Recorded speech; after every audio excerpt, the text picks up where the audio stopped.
네, PPT 보도록 하겠습니다. 뭐 사실 이 부분은 뭐 내가 무슨 기계과 전공도 아니고 공대생도 아니고 나 잘 몰라요. 이런 거 충분히 감안하고 들으셔야 됩니다. 네, 위에 보면은 방직 기술이다. 방직 기술이라는 건 쉽게 말하면 면을 이런 걸 만들어내는 겁니다. 방적 기술은 실을 뽑아내는 거. 네, 그래가지고 이런 거를 갖다가 이제 플라잉 셔틀이라든가 이런 거는 아까 얘기했던 나는 북이라고 했던 그 존 K가 만든 그거는 방직 기술이죠. 방직 기술. 그러니까 면 만들어내는 이게 우리 뭐 아마 안동 삼배 뭐 이런 거 만드는 거 보다 보면 이게 왔다 갔다 하는 게 있어요. 그거인 것 같아요. 나도 정확하게는 알지 못합니다만 하여튼 뭐 이 제니 방적기라든가 수력 방적기, 뮬 방적기가 이런 식으로 생겼다. 이런 식으로 이제 실 만들어내는 거거든요. 방적기는 실을 뽑아내는 건데 이런 식으로 해서 여러 개에서 실을 뽑아낼 수 있도록 이렇게 뭐 하는 거를 이야기를 합니다. 네, 구체적으로 뭔지 진짜 궁금한 사람들은 아마 역사 쪽 진로가 아닐 거예요. 그 친구들은 아마 요런 거 더 공부해가지고, 나중에 그런 쪽으로 뭐 주제 발표를 한다든가 이렇게 하면은, 진학에 많은 도움이 되지 않을까라고 생각을 합니다. 특히 뭐 내가 공대 쪽을 희망하는데, 하다 보니까 세계사를 듣게 됐다 하는 애들은 꼭 나한테 얘기를 해서 요거에 대해서 더 조사해다가 주면은 내가 생활기록부에 꼭 기록해 주도록 하겠습니다. 네. 뭐, 물방적기랑 역직기 요 단계에 가면 이제, 뭐, 그거를 만들어냈나 봐요. 그 증기기관을 활용했나 봐요. 네. 그렇습니다. 요거는 이제 증기선. 초창기의 증기선은 그냥 뭐 증기만으로는 못 갑니다. 노를 저었습니다. 알겠죠? 노를 저어서 갔다고 노도 접고 이제 증기도 하고 막 이런 식으로 했다고 합니다. 그리고 도체 힘으로 이렇게 넘어가는 도치라는 건 여기에 이제 세우면은 그 바람의 힘을 받아가지고 이렇게 가는 거거든요. 그게 뭐 증기선이라고 해서 진짜 100% 증기로 갔다 이런 거는 아닙니다. 네, 오해하시면 안 됩니다. 그다음 요거는 증기기관, 초창기의 증기기관 차를 이야기를 하는 거지요. 그 다음에 요거는 전신.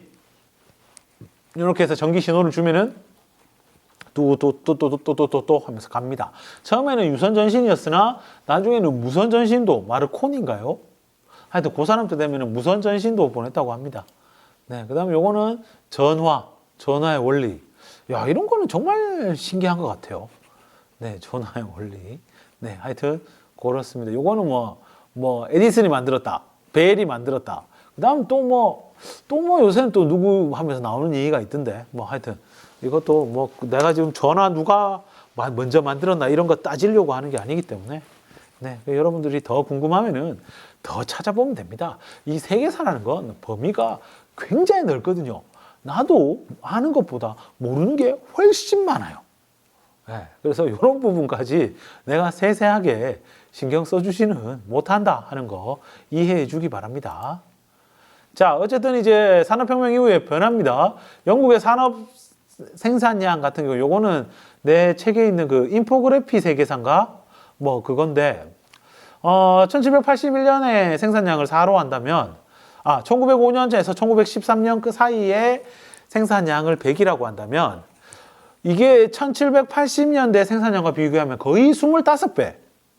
엄청나게 큰 변화가 있는 거죠. 이것이 바로 산업혁명의 영향이다라고 보시면 될 것 같습니다. 그리고 석탄의 사용량도 자연히 증기기관을 사용하게 되면서 이 물을 끓이게 되는 이 석탄, 증기를 만들어내는 이 석탄의 필요성이 늘어나게 되고요. 무려 거의 20배 가까이, 100년 사이에 20배 가까이 쓰죠. 그 다음에 철의 사용량도 마찬가지로 어마무시하게 늘어나게 되었다 하는 이야기입니다. 목화의 생산량, 요거도, 목화 생산도 이렇게 많이 됐고요. 일추라는 거는 이게 뭐 한 단위인 것 같아요. 그리고 철도 같은 경우에도 1840년에서 1900년대까지 무려 10배 이상의 철도가 세워졌다 하는 얘기입니다. 네. 100년 사이에, 그러니까 엄청나게 많은 변화가 있었다라고 이해하시면 될 것 같습니다. 자, 요거는 이제 각 나라의 생산량을 의미하는 건데요. 뭐 산업을 이끌어가는 나라 산업 국가들이죠. 원래 1800년대 초에까지만 해도 영국이 이거를 주도했으나 좀 가면 갈수록 처지는 경향이 있어요. 예, 영국. 그때 그래서 내가 이야기를 했지 싶은데 워낙 뭐 다른 나라의 도전들이 워낙 강하고 이러다 보니까 뭐 이렇게 됩니다. 그래서 한 1910년대 돼 가지고는 이제 미국이 아까 얘기했듯이 영국, 프랑스, 독일을 합치면은 아마 계산이 36이 될 거예요. 그거랑 똑같아요. 엄청나게 생산량이 늘어난 거죠. 네.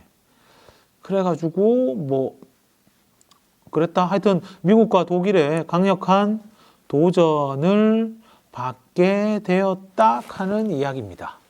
네, 어쨌든 뭐 그랬어요. 네, 그래가지고 영국 같은 경우에는 뭐 유명한 이야기가 있어요. 그 붉은 깃발법이라고 영국에서 뭐 산업이 특히 이제 자동차 산업 얘기하는데 이 자동차가 등장을 하게 되면서 이 자동차가 1800년대 중반쯤 되면 이제 자동차가 나오게 되는데 이 자동차가 나오게 되니까 기존의 이제 교통수단은 주로 마차를 사용을 했는데 자동차가 출시가 되니까 이제 마차업자들이 할 일이 없는 거예요. 네, 마차업자들이 할 일이 없는 거야. 그래서 마차업자들이 막 항의를 한 거예요. 우리를 보호해달라 하면서 항의를 한 거야. 그래가지고 결국 이 새롭게 법이 나왔는데 그게 붉은 깃발법이라고 해가지고 자동차가 갈 때에 그 마차 기존에 이제 마차하는 사람들 마차업자들을 기수로 세워요. 깃발 들고 빨간 깃발 들고 그래가지고 이 자동차가 출발하면은 그 기수가 그 깃발을 든 기수가 자동차의 한 50m인가 앞에서 깃발을 들고 이제 앞세우고 가야 되는 거예요. 그 자동차 그러니까 이게 자동차가 속도가 별로 안 나와요. 그러니까 최고 속도가 뭐 6km, 특히 시가지에서는 3km인데 3km 같으면 걸어가는 것보다 더 느리거든요. 그런 식으로 해서 마차업자들의 일자리를 보호하기 위해서 쉽게 말하면 영국에서 삽질을 한 거야. 그 영국에서 사실 자동차가 제일 먼저 개발이 됐음에도 불구하고 이 자동차 산업이 뭐 뒤에 나오는 독일이라든가 뭐 미국이라든가 프랑스라든가 이런 애들한테 처지는 이유 중에 하나로 이제 꼽히는 게 여러 가지가 있겠지만 그 중에서도 유명한 게 이제 붉은 깃발법이라고 마차 그분들 일자리를 보장해 주려고 자동차가 가면은 그 앞에 마차가 이제 깃발을 흔들면서 가는 거죠. 위험하다고. 뭐 하여튼 그렇게 되었다고 합니다. 예, 하여튼 그게 1800년대 중반의 일이에요. 보통 산업혁명 이후에 이제 영국이 왜 공업 강대국으로 발전하지 못했느냐라는 이야기를 할 때 주로 이제 하는 이야기 중에 하나예요. 붉은 깃발법이라고. 예.